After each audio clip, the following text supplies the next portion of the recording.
Okay, here we go. So still no answers to the secrets, but we're finding out more secrets instead, because remember, we've now met Thomas, the soldier that Mrs. Gilbert was going into the woods with a basket. And then they started crying and they were both upset, being like, this might be the last time, but we have no idea who Thomas is. And then the children were chased back by Thomas. Yeah, and that's about all we found out. We didn't actually find out any answers, just more secrets. So let's try and find some answers. 21, chapter 21, letters. Mr. Gilbert was in the kitchen pouring a mug of tea when Clara returned. Morning, he called from downstairs. Nice to see you up and about so early. Mrs. Gilbert was out at dawn too. Did you see her? No, Clara called back, stifling a yawn. She folded her arms to hide the worst of the muddy stains on her apron. Mr. Gilbert walked into the hall, cradling his mug. A fleeting frown crossed his face.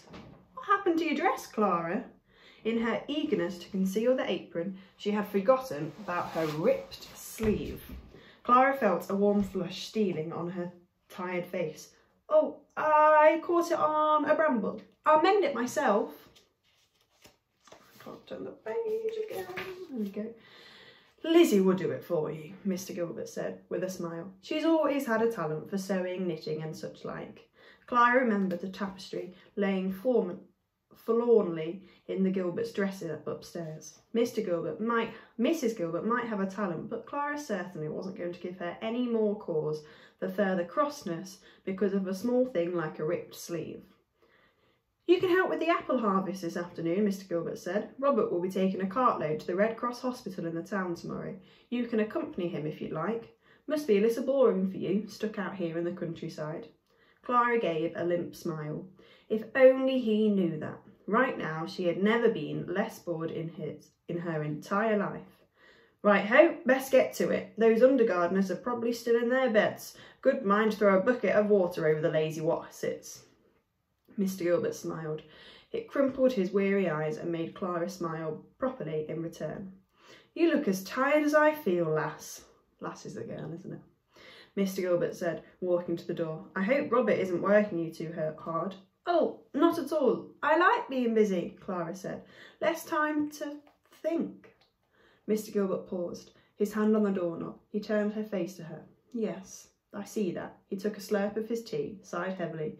Things will right themselves soon enough. His look was kind. A sudden urge bustled through Clara to throw her arms around him, feel the bristles of his chin on top of her head, smell the reassuring scent of soil, apple and vegetables. But then he was gone, closing the door quietly behind him, and Clara was left with the image of father in her head as she trod wearily up the stairs towards her bed for a secret daytime sleep. The early morning mist had burned away, exposing a weak sun and lengthening shadows. It was late, well after lunch, and Clara was surprised to find that she had slept all morning. She glanced in the mirror at the pillow creases on her right cheek and the plump-coloured bruise under her eye. Wasting no more time, she went to retrieve the hidden key from the Gilbert's bedroom. The metal felt cool against her hot palm. Back out of the landing, she quickly pushed it into the keyhole of the mysterious room and turned it with a click. Twisting the doorknob, she opened the door and stepped inside. Her stockinged feet as small and silent as Neptune the cat. She locked the door from the inside, dropping the key into her apron pocket. The temptation to rush to the bureau and the small pile of letters made Clara's fingers tingle, but there was something she needed to do first. Hello, bed, she said. She ran her fingertips over the cream-painted metal bed frame. She picked up the crochet blanket and stroked the burnt yellow and forest green wool. The blanket had been made with love and care. There was no drop stitches and ragged edge like the other on her bed. She refolded it and walked to the bureau and then looked through the window beyond it. Hello, window. The view was similar to the view from the Gilbert's room.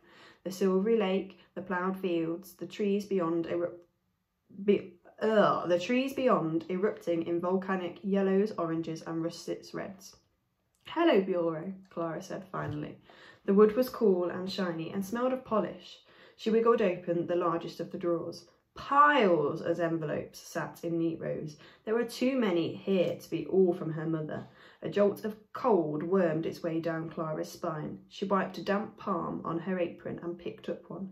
It was not addressed to her or Mrs. Gilbert. It was not addressed to anyone at all. Clara frowned. She flicked through the other envelopes. They were all blank and all sealed. Clara shut the drawer and opened the one beneath. She held her breath, half expecting Will's theory about Mrs. Gilbert to be right, that she would discover a clutch of peaches and some pineapples. But there was no fruit, just more sealed envelopes. Clara picked up the top envelope from the stack on the bureau. It too was blank. The ones beneath it collapsed like a fan.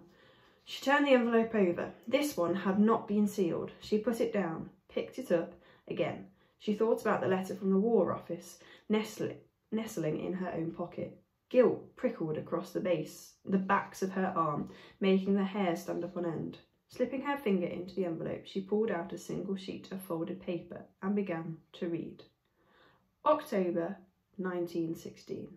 My dearest, autumn has finally arrived on the estate. The trees are bursting with apples, pears and plums. There is so much fruit that the Earl has ordered we send some to the military hospital in town. The young gardener, Robert, loads the crates into the cart and hitches up Kitty the horse. Remember how you love Kitty. You press your nose into her flank and breathe in her warmth. I thought I glimpsed you in the woods again this evening. Heard you laugh. It was not you, but I sorely wish it had been. I long for us to picnic together in the hotness, spread out the blankets and sit among the sweet-smelling fruits as you amuse me with your stories of home. Your fondest, Lizzie. I don't know. It's just so odd. Who is Mrs. Gilbert writing to? And where are the letters from your mother? Clara whispered to Will in the pineapple house at that night. Will bent one of the plants, stroking its leaves tenderly. It's strange, all right. Clara recognised the look on Will's face. It was the same as the one that had bunched his eyebrows together when he came up with the idea that Mrs. Gilbert was stealing the fruit. What is it? She was writing letters to someone with no name. She's secretly meeting a soldier in the woods. Clara folded her arms. We don't know. They are meeting in secret. Will rolled his eyes. Really? A quiver of irritation stiffened Clara's jaw. Will had been quick to decide her aunt was up to no good. But were those letters intended for Thomas? Remember, Thomas is the soldier. Clara thought not. The tone of Mrs. Gilbert's writing was tender, but in the way you might talk to a good friend.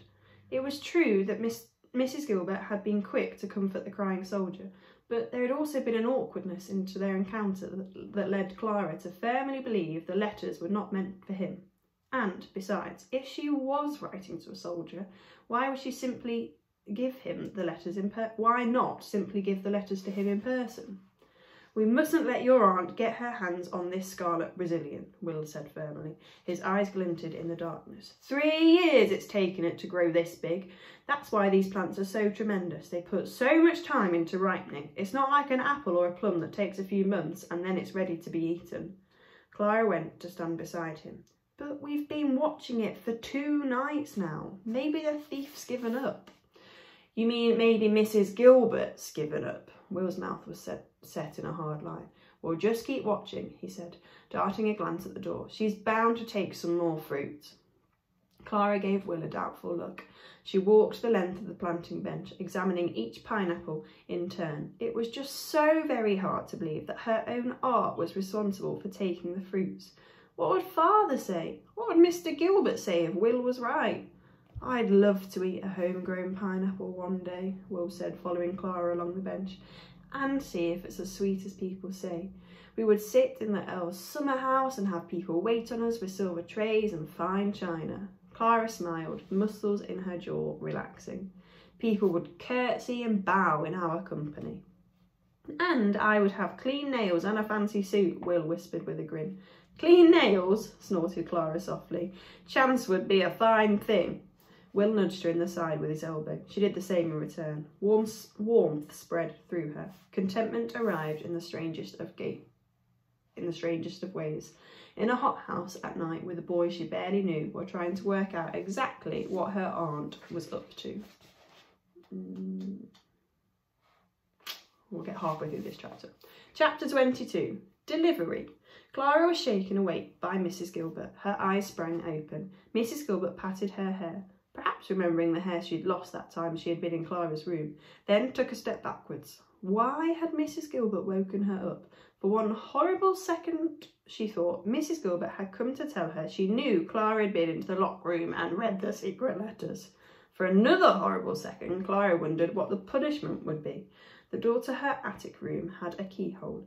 Did Mrs. Gilbert have the key to hand, ready to lock Clara in? The thought squashed the breath from her lungs.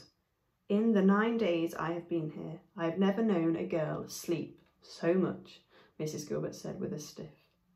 She walked to the window, opened the curtains and tutted loudly. You will catch a cold, Clara, leaving the window open all night. I brought you another blanket. Mrs. Gilbert offering was folded on at the end of her bed. Clara sat up and pulled the blanket towards her as she readjusted her thoughts. Thank you, she said. Mrs. Gilbert gave her a small nod as she banged the window shut. The spiders above Clara's head shuddered in their webs. Father says fresh air is good for the soul, Clara said, holding the blanket to her cheeks. Does he now? Mrs. Gilbert gazed out the window to the gardens as she smoothed the curtains. He could be right, she murmured. Her voice was gentle, more how Clara remembered it sounding. Mr. Gilbert told me you were helping Robert take the vegetables to the hospital today, she said, letting the curtains fall from her fingers. Clara held her breath for a second or two. Was Mrs. Gilbert going to say she could not go? Just stay with Robert. Don't go wandering off on your own, her aunt said. Robert's a good lad. He's got a lot of enthusiasm for sorting out vegetables for the hospital deliveries. I imagine it makes him feel useful after the disappointment of not being able to enlist. Enlist is where you sign up to the army. Clara's mouth began to tickle into a smile. She stopped it in the nick of time, pressing a hand to her cheek to remind herself of Mrs. Gilbert's slap. Her aunt was like a hot water bottle, switching from cold to hot and then back again. When her face and voice thawed, Clara could almost see the woman she remembered and the sister her father talked so fondly about. The kind of girl who liked climbing trees and making dens and staying up late into the night chatting with her brother. What had happened to turn that girl into the woman who wrote secret letters and might possibly be stealing fruit from the Earl? Clara wished she could find out, and maybe by solving the other mysteries that dwelled in the gardens, she would. Mr. Gilbert had seen Clara and Robert off on the horse and cart and told Robert not to let Clara out of his sight. There's no need for Clara to come. I can take the vegetables to the hospital on my own, Robert had said, glancing at Clara, who was stroking the knots from Kitty's mane. Mr. Gilbert had shaken his head. 2 people will get the job done more quickly. I need you back here in the gardens as quickly as possible, Robert. It's heavy work lifting those crates, Robert had said, taking off his glasses and cleaning them on his shirt sleeves. Clara will manage, Mr. Gilbert said, throwing a glance in her direction. She's a strong lass. Robert had shrugged, but he had not given Clara his usual cheery smile. Maybe he thought she was too weak, too small and girlish to help take the crates of vegetables and fruits into the hospital. Clara had pressed her lips together. She would just have to prove him wrong. The cart jolted from side to side as they headed down the long driveway and out of the estate. Clara glanced behind her at the tightly packed crates of vegetables covered with canvas sacks. Mr. Gilbert had said that it was the Earl's largest donation yet to the Red Cross Auxiliary Hospital in town. She shifted in her seat, slipping her hands into her apron pocket for warmth, but also to check 3 things she had brought with her were still there. The envelope from the War Office, which, despite Will's encouragement, she was no closer to opening. The tapestry, taken from the drawer in the Gilbert's dresser and carefully separated from its board. Even if Mrs. Gilbert was sour, Clara had a strong sense she needed to mend what she had broken, for Mr. Gilbert's sake, if nothing else. And her coin purse, which hopefully contained enough of her parents' emergency money to buy a new tapestry frame, and which was also hiding the 3 small pieces of paper she had found behind the tapestry that said Maestro. The cart wheels jolted over the cattle grid and they passed through the pair of huge iron gates. On each gatepost balanced an elegant carved stone pineapple. These fruits! Clara had lived her whole life not thinking about them, and now she couldn't escape from them. Robert was quiet as they drove down the country lanes, his feet jiggling on the wooden boards. He held the reins tight as Kitty clip-clopped her way down the hill and into the small market town. They trundled past red brick cottages and a forge where 2 women wearing blue headscarves were shoeing horses. Kitty trotted past more women, chatting and laughing while they tended to a field of hulking pink and black pigs. Their smell from the field was pungent, and Clara held her nose. Robert glanced at her and smiled. Occasionally they were overtaken by stuttering motor cars driven by smartly dressed men in hats, women in elegant coats perched beside them. Why were these men not at war? What were they doing to help the war effort? For surely everyone must want to do their bit. As the streets narrowed, they entered the town. They passed a church with stained glass windows that winked in the sunlight. Robert slowed Kitty to make way for the military funeral. Clara could not help staring at the glass funeral carriage and a lonely coffin inside, wrapped up like a parcel in the Union Jack flag. The jet-black horse attached to the carriage stamped their feet as if in sympathy. 6 officers' bowed heads lined up outside the church, ready to receive the coffin.